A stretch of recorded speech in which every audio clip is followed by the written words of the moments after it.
Joined by Nukeduck and kaSing here to talk about that victory over Fnatic, 1-1 on the week. The first thing I want to ask you guys about is the draft, because obviously we criticized Giants a lot yesterday for leaving those power picks open. Obviously, you guys are in the top half and the top of the tables. Tell me how and why you decided to leave those power picks open and what the plan was for fighting against it. Whoever wants to take it. Nukeduck? You're talking about Corki? Yeah, there's Corki early pick for Febiven, and then many people talk about that Spirit is such a good Lee Sin player, so he's finding openings on that. Do you think that's true? Is it ban worthy? The Lee Sin and then the Jhin to an extent too. I mean, I think Gragas is better than Lee, even if he's really good on Lee Sin. So I mean, it was just we left open one really strong pick, and we banned away like picks that are even stronger. I think so. It was just what happens when they have blue side. Yeah, you guys ended up picking on the Gangplank, which kind of is rough in the early game. So the lane swap started happening. Actually, the first time I think we've seen the perfect mirror lane swap that deep in the LCS. 8 towers down at 9 minutes 30. Is that enjoyable, kaSing? I love it. I don't need the 2v2. You don't need the 2v2 because you guys are bad at it. Is that the ideal way to play lane swaps now, though? Is it mirroring always the right decision? Because it seems that at no point anybody can like make a decision to hold. It seems that mirroring is always the best choice. Do you guys agree with that? Well, sometimes it depends on like certain champions that you have. Like I think this game, it was better for us to just keep pushing because like if we were to defend, I don't think we would be able to hold out like against Brom and stuff. So I think in the end it was better for us to just mirror. Yeah, and usually you want to mirror with Gangplank as well because you can use ultimate. So even though we weren't able to like go faster on the play, I got a lot of farm from side lanes, like at least like 30 creeps in the early game. Or maybe not that much, but like 20, 30. And you actually got a CS lead over on Febiven, and we actually had Perks here on the desk. He was just watching the game with us, and he was pointing out that Febiven was playing the matchup actually pretty bad, Corki into GP. What's your take on the matchup? Who should win by like what stretch of CS?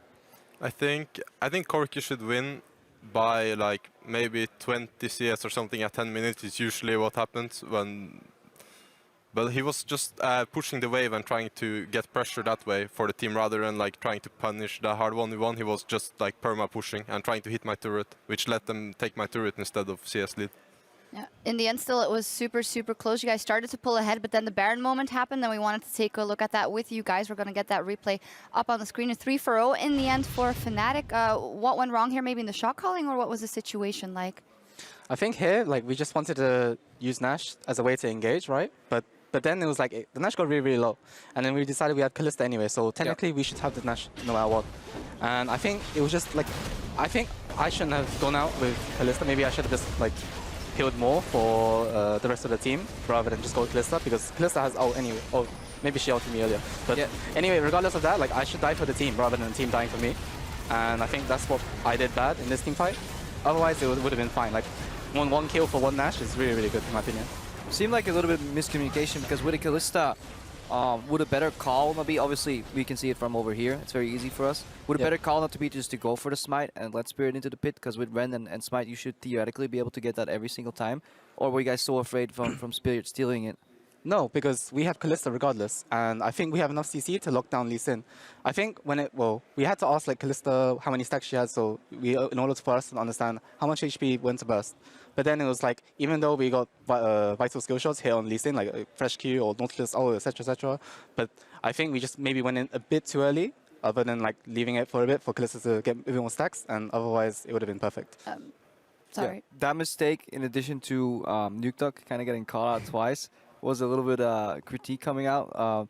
Do you guys, is that something like Vitality strategies are going down? Was it just a slip up? Because it looked a little more chaotic right now than we're used to seeing from you guys. So in my mind, at least, Vitality is calm, collected, slow, leave no room for error. But this game, there was the 2 situations, you know, where Nukeduck unlucky overextends a little bit, and then the Baron call where there was some chaos. I think that's due to us. Like personally, I feel like as a team, we're not performing to the peak like that we can right now, and I think that maybe just to like we still have that vacation period, you know, like when we were having a 2-week break, and I think right now it can only get better from here.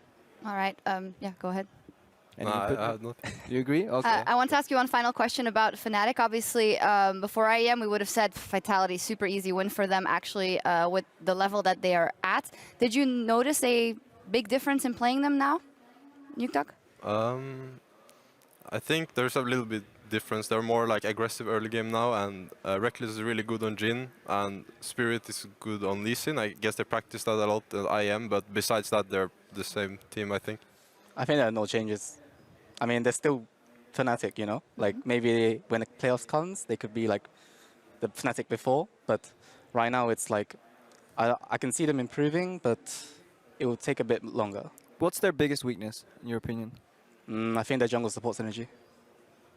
All right, cool. That's a nice one to think about. Thank you guys very much. Congratulations, 1-1 on the week for Vitality. And as we speak, Splice and H2K are taking to the LCS stage. We'll be back with a look at that matchup right after this.